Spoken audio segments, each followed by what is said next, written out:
Maishapa, ñandeyara tapendero basa. ¿Qué tal mis queridos amigos? ¿Cómo están? Que Dios les bendiga. Continuando con nuestra lección de folclore, hoy les traigo trabalenguas. Vamos a tratar de destrabar nuestra lengua. Cuyerera significa trabalenguas. La número 1.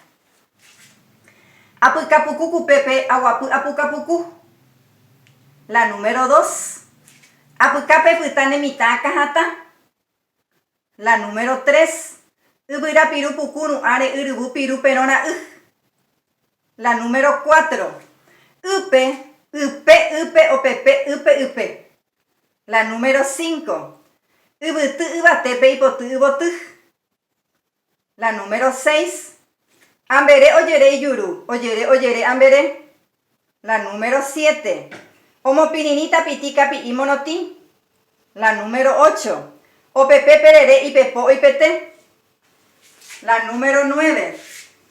Tupusha tarabe ojesha tarabe tupusha, oñemonduija tupusha, iñaca ishara. La número 10. Peteinka caballujo u aratiku, araticujo u caballuja tusha hue obu. La número 11. Aba, obaba, oba, obaja, joa. La 12. Sheinunati, shenuaiti, shemomaiteita ni jarosapukaipo y apemanoi. Así termina nuestra lección de folclore. Pero antes de decirle que dentro del folclore está también las comidas típicas, las relaciones, las adivinanzas, que eso van a encontrar en la lección 65 y 66. Pecho más es un ame con boepu. Ya bebé.